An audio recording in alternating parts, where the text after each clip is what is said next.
Hello, BookTube. Earlier today, I watched a video on BookTime with Elvis by Mark at BookTime with Elvis, in which he read a passage from a book uh, and then praised it. He had just encountered a passage in The Dreaming Suburb by R.F. Delderfield and really liked it. It was, to him, stood as symbolic of why he was loving Delderfield just in general.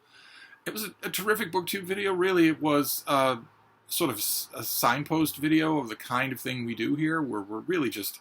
I mean, sure, there are all sorts of BookTube staples and programs and things that you can do, but we're really just grabbing each other and waving books in each other's faces. It was kind of fun, and of course I want to make a response video of my own. Mark's video was called What a Corker. Corker being an old-fashioned term for just a terrific book or a terrific stage show. And I want to do the same thing. I want to read you a passage. I've read it before on this channel, but I love it. It is part of a corker of a book. Talk about it a little. I also want to put the ball in your court. Feel free to do the same thing. Feel free to read a passage from a corker of some kind and enthuse about it. Wave it around in my face. So I'm going to read you a chapter here, and it's brief. It won't take long. And then talk about it a little. So here we go. Here is my corker. The day is done. The supper things have all been washed and put away. The kerosene lamp on the dining table gives off a soft yellow glow that highlights the geese on the walls and leaves deep shadows in the corners.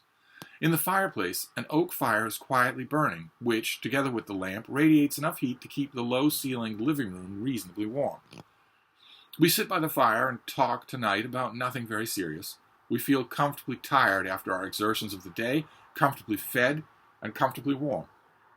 The mantel clock ticks quietly on and then suddenly strikes 10 in its characteristically erratic way. First one person, then another yawns, stretches, and departs for bed, until at last only the old man himself is left.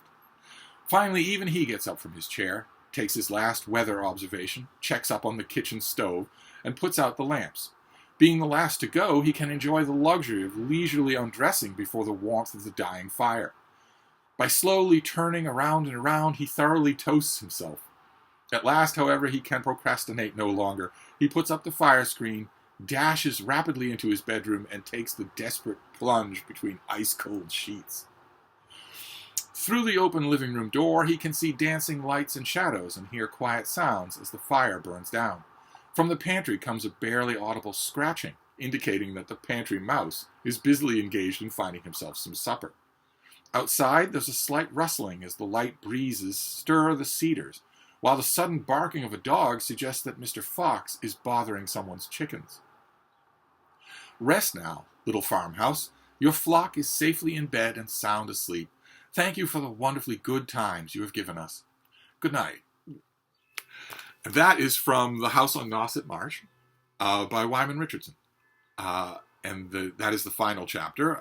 The old man in question is Wyman Richardson himself. I know that some of you are probably thinking that sounds a lot like Mark Richardson, and it even sounds like it was written by Mark Richardson. Maybe it's a thing for Richardsons, but no, it's Wyman Richardson, who was in medical practice for a long time and wrote up these little bits and pieces for The Atlantic about the old farmhouse that he and his family had at Nauset Marsh on Cape Cod.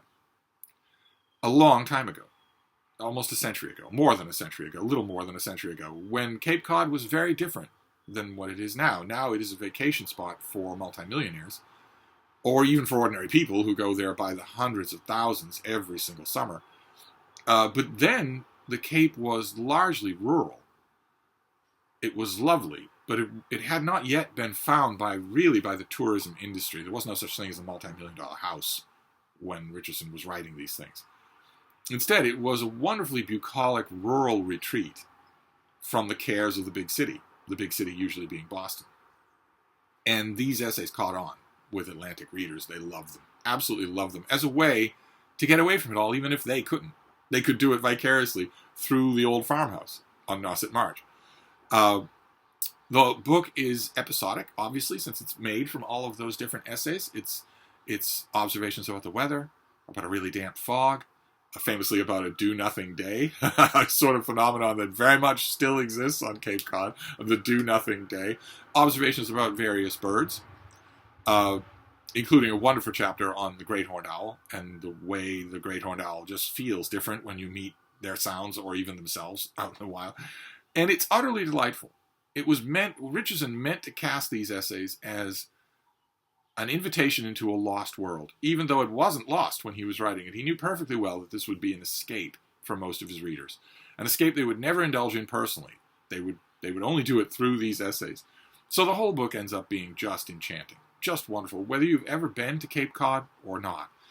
Of course, I have been to Cape Cod. I know every single tree and hill and stream and pond on Cape Cod, including Nauset Marsh, not only as it is now, but as it was in Richardson's day. Almost. I fell in love, the Cape that I fell in love with and came to know and tramped over every inch of was a couple of decades after the Cape of Richardson's. So it had a lot more of the modern luxuries that were just ordinary and taken for granted. Keep in mind, notice in that passage, the farmhouse has no electricity. It has no heat. It has no running water. It has no electricity. It's kerosene lamps and fireplaces, and that's it. That's all. It was a totally unweathered summer house at the end of the season when the nights started to get longer and the chill started to get a little sharper. And of course, you couldn't really spend the winter in such a place.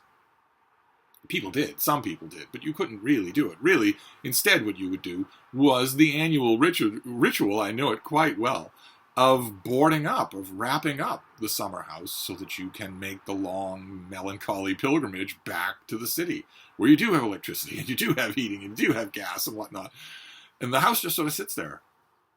The mice take control of it, the foxes roam around in the fallow garden, and you come back at the beginning of summer. At the beginning of the next summer, you come back. You open up the place, you air it out, throw open all the windows, fix all the beds, sweep out the pathways, start up the garden, take out the boat, take out the canoe. All that sort of thing is evoked in that one chapter. It's all through this book. So since Mark got to say, what a corker, I want to do a response video and say, what a corker. And I want you to share one of your own. This is, after all, what we do here. I recommend this book. It's not in print anymore, but I recommend it strongly. Even if you've never been to the Cape and you never will be to the Cape. You'll still feel like you have when you read this. So there you go. What a corker. So I'll wrap this up for now, but I'll be back. Thank you, BookTube.